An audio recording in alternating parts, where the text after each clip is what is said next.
500 روپے بائے جاوید چودھری۔ میرے پاس چند دن قبل ایک ریٹائرڈ پولیس افسر آئے۔ ان کا چھوٹا سا مسئلہ تھا، میں ان کی جتنی مدد کر سکتا تھا میں نے کر دی۔ اس کے بعد گفتگو شروع ہوئی تو میں نے ان سے زندگی کا کوئی حیران کن واقعہ سنانے کی درخواست کی۔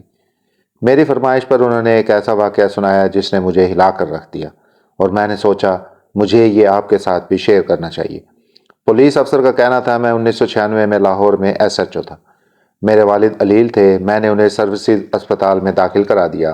سردیوں کی ایک رات میں ڈیوٹی پر تھا اور والد اسپتال میں اکیلے تھے۔ اچانک ان کی طبیعت زیادہ خراب ہو گئی اور وہ الٹیاں کرنے لگے۔ میرے خاندان کا کوئی شخص ان کے پاس نہیں تھا۔ وہ 2 مریضوں کا کمرہ تھا، ان کے ساتھ دوسرے بیڈ پر ایک مریض داخل تھا۔ اس مریض کا اٹینڈنٹ موجود تھا۔ وہ اٹھا، اس نے ڈسٹ بن اور تولیہ لیا اور میرے والد کی مدد کرنے لگا۔ وہ ساری رات ابا جی کی الٹیاں صاف کرتا رہا۔ اس نے انہیں قہوہ بھی بنا کر پلایا اور ان کا سر اور بازو بھی دبائے۔ صبح ڈاکٹر آیا تو اس نے اسے میرے والد کی کیفیت بتائی اور اپنے مریض کی مدد میں لگ گیا۔ میں 9 بجے صبح وردی پہن کر تیار ہو کر والد سے ملنے اسپتال آ گیا۔ ابا جی کی طبیعت اس وقت تک بحال ہو چکی تھی۔ مجھے انہوں نے اٹینڈنٹ کی طرف اشارہ کر کے بتایا، رات میری اس مولوی نے بڑی خدمت کی۔ میں نے اٹینڈنٹ کی طرف دیکھا، وہ ایک درمیانی عمر کا باریش دھان پان سا ملازم تھا۔ میں نے مسکرا کر اس کا شکریہ ادا کیا، لیکن پھر سوچا اس نے ساری رات میرے والد کی خدمت کی ہے، مجھے اسے ٹپ دینا چاہیے۔ میں نے جیب سے 500 روپے نکالے اور اس کے پاس چلا گیا۔ وہ کرسی پر بیٹھا ہوا تھا۔ میں نے اپنا ایک ہاتھ اس کے کندھے پر رکھا اور دوسرے ہاتھ سے اسے 500 روپے پکڑانے لگا۔ وہ کرسی پر کسمسایا، لیکن میں نے رعونت بھری آواز میں کہا، لے مولوی رکھ، یہ رقم تیرے کام آئے گی۔ وہ نرم آواز میں بولا، نہیں بھائی نہیں، مجھے کسی معاوضے کی ضرورت نہیں، میں نے آپ کے والد کی خدمت اللہ کی رضا کے لیے کی تھی۔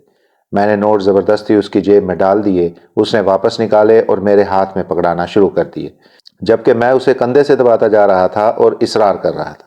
میں اسے بار بار او مولوی چھڈ، ضد نہ کر، رکھ لے، تیرے کام آئیں گے بھی کہہ رہا تھا، مگر وہ بار بار کہہ رہا تھا، میرے پاس اللہ کا دیا بہت ہے، مجھے پیسے نہیں چاہیے۔ میں نے رات دیکھا آپ کے والد اکیلے ہیں اور تکلیف میں ہیں، میں فارغ تھا، لہٰذا میں اللہ کی رضا کے لیے ان کی خدمت کرتا رہا۔ آپ لوگ بس میرے لیے دعا کریں، وغیرہ وغیرہ۔ لیکن میں باز نہ آیا۔ میں نے فیصلہ کر لیا میں ہر صورت اسے پیسے دے کر رہوں گا۔ پولیس افسر رکے، اپنی گیلی آنکھیں اور بھاری گلا صاف کیا اور پھر بولے، انسان جب طاقت میں ہوتا ہے تو یہ معمولی معمولی باتوں پر ضد باندھ لیتا ہے، یہ ہر صورت اپنی بات منوانے کی کوشش کرتا ہے۔ میں نے بھی پیسے دینے کی ضد بنا لی تھی، مگر مولوی مجھ سے زیادہ ضدی تھا۔ وہ نہیں مان رہا تھا۔ میں اس کی جیب میں پیسے ڈالتا تھا اور وہ نکال کر کبھی میری جیب میں ڈال دیتا تھا اور کبھی ہاتھ میں پکڑا دیتا۔ میں نے اس دھینگا مشتی میں اس سے پوچھا، مولوی یار تم کرتے کیا ہو؟ اس نے جواب دیا، بس ایسے ہی لوگوں کی خدمت کرتا ہوں۔ وہ مجھے اپنا کام نہیں بتانا چاہتا تھا۔ میں نے اب اس کا ذریعہ روزگار جاننے کی ضد بھی بنا لی۔ میں اس سے بار بار اس کا کام پوچھنے لگا۔ اس نے تھوڑی دیر ٹالنے کے بعد بتایا، میں کچہری میں کام کرتا ہوں۔ مجھے محسوس ہوا یہ کسی عدالت کا اردلی یا کسی وکیل کا چپڑاسی ہوگا۔ میں نے ایک بار پھر 500 روپے اس کی مٹھی میں دے کر اوپر سے اس کی مٹھی دبوچ لی اور پھر رعونت سے پوچھا، مولوی تم کچہری میں کیا کرتے ہو؟ اس نے تھوڑی دیر میری طرف دیکھا اور پھر میرے والد کی طرف دیکھا، لمبی سانس لی اور پھر آہستہ سے آواز میں بولا، مجھے اللہ نے انصاف کی ذمہ داری دی ہے، میں لاہور ہائی کورٹ میں جج ہوں۔ مجھے اس کی بات کا یقین نہ آیا۔ میں نے پوچھا، کیا کہا، تم جج ہو؟ اس نے آہستہ آواز میں کہا، جی ہاں، میرا نام جسٹس منیر احمد مغل ہے اور میں لاہور ہائی کورٹ کا جج ہوں۔ یہ سن کر میرے ہاتھ سے 500 روپے گر گئے اور میرا وہ ہاتھ جو میں نے 15 منٹ سے اس کے کندھے پر رکھا ہوا تھا وہ اس کے کندھے پر ہی منجمد ہو گیا۔ میری آنکھوں کے سامنے اندھیرا چھا گیا اور آواز حلق میں فریز ہو گئی۔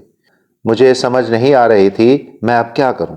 جسٹس صاحب نے بڑے پیار سے میرا ہاتھ اپنے کندھے سے اتارا، کھڑے ہوئے، جھک کر فرش سے 500 روپے اٹھائے، میری جیب میں ڈالے اور پھر بڑے پیار سے اپنے مریض کی طرف اشارہ کر کے بتایا، یہ میرے والد ہیں، میں ساری رات ان کی خدمت کرتا ہوں، ان کا پاخانہ تک صاف کرتا ہوں۔ میں نے رات دیکھا آپ کے والد اکیلے ہیں اور ان کی طبیعت زیادہ خراب ہے، لہٰذا میں انہیں اپنا والد سمجھ کر ان کی خدمت کرتا رہا۔ اس میں شکریہ کی کوئی ضرورت نہیں۔ یہ سن کر میں شرم سے زمین میں گڑ گیا، کیونکہ میں صرف ایس ایچ او تھا اور میرے پاس والد کے لیے وقت نہیں تھا۔ میں نے انہیں اکیلا اسپتال میں چھوڑ دیا تھا، جبکہ ہائی کورٹ کا جج پوری رات اپنے والد کے ساتھ ساتھ میرے والد کی بھی خدمت کرتا رہا اور ان کی الٹیاں بھی صاف کرتا رہا۔ میرے لیے ڈوب مرنے کا مقام تھا۔ میں ان کے پاؤں میں جھک گیا، مگر اس عظیم شخص نے مجھے اٹھا کر سینے سے لگا لیا۔ وہ پولیس افسر اس کے بعد رونے لگے۔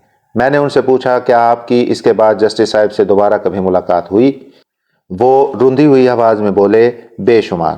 میں نے زندگی میں ان سے اچھا، دیندار، ایماندار اور نڈر انسان نہیں دیکھا۔ ان کا پورا نام جسٹس ڈاکٹر منیر احمد خان مغل تھا۔ انہوں نے 2 PhD کی تھیں، ایک پاکستان سے اور دوسری جامعۃ الازہر مصر سے۔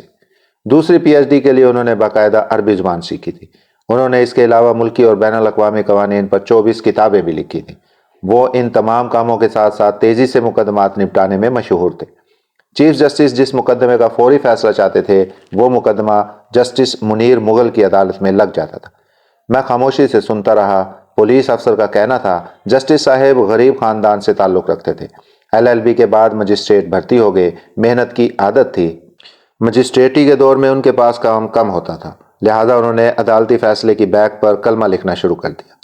یہ سارا دن کلمہ طیبہ لکھتے رہتے تھے۔ شاید اس پریکٹس کا صلہ تھا، اللہ تعالیٰ نے ان کی انرجی اور ٹائم میں برکت ڈال دی۔ انہوں نے دوران ملازمت ایک PhD کی، پھر عربی زبان سیکھی، جامعۃ الازہر میں داخلہ لیا اور عدالتی ٹائم کے بعد عربی زبان میں تھیسس لکھ کر مصر سے بھی PhD کی ڈگری لے لی۔ وہ ہر نیا قانون پڑھتے اور اس پر فوری طور پر کتاب لکھ دیتے تھے۔ وہ کتاب بھی خود ٹائپ کرتے تھے اور اس سارے کام کے دوران عدالتی کارروائی بھی متاثر نہیں ہوتی تھی۔ وہ دھڑا دھڑ مقدمات نپٹا دیتے تھے۔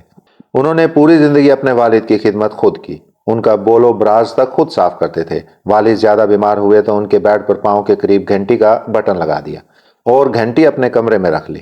والد ضرورت پڑنے پر پاؤں سے بٹن دبا دیتے تھے اور وہ بھاگ کر ان کے پاس پہنچ جاتے تھے۔ اپنی بیگم کو بھی والد کا کوئی کام نہیں کرنے دیتے تھے۔ میں نے ان سے جسٹس صاحب کی زندگی کے مزید واقعات سنانے کی درخواست کی۔ پولیس افسر ہنس کر بولے ایک بار ان کی عدالت میں جائیداد کے تنازع کا کیس آیا۔ ایک سائیڈ سوٹڈ بوٹڈ امیر لوگ کھڑے تھے، ان کے پاس مہنگے وکیل تھے، جبکہ دوسری سائیڈ ایک مفلوق الحال بوڑھا کھڑا تھا۔ اس کا وکیل بھی مسکین اور سستا تھا۔ جسٹس صاحب چند سیکنڈ میں معاملہ سمجھ گئے، لہذا انہوں نے بوڑھے سے پوچھا بابا جی آپ کیا کرتے ہیں؟ بزرگ نے جواب دیا میں پرائمری ٹیچر ہوں۔ یہ سن کر جسٹس صاحب اٹھ کر کھڑے ہو گئے اور کہا ماشاءاللہ ہماری عدالت میں آج ایک استاد آئے، لہٰذا یہ استاد کرسی پر بیٹھیں گے اور عدالت سارا دن ان کے احترام میں کھڑی ہو کر کام کرے گی۔ اور اس کے بعد یہی ہوا۔ وہ بوڑھا استاد کرسی پر بیٹھا رہا جبکہ جسٹس صاحب اپنے عملے اور وکلا کے ساتھ کھڑے ہو کر کام کرتے رہے۔ جسٹس صاحب نے سارے مقدمے نپٹانے کے بعد آخر میں بوڑھے استاد کا کیس سنا اور 5 منٹ میں وہ بھی نپٹا دیا۔ میں نے ان سے پوچھا کیا جسٹس صاحب حیات ہیں؟ ان کا جواب تھا جی ہاں، لیکن بیمار ہیں اور مفلوج ہیں۔ پولیس افسر نے اس کے بعد پرس سے 100 روپے کے 5 بوسیدہ نوٹ نکالے، میرے سامنے رکھے اور کہا یہ وہ 500 روپے ہیں، میں آج بھی انہیں تعویذ کی طرح جیب میں رکھتا ہوں۔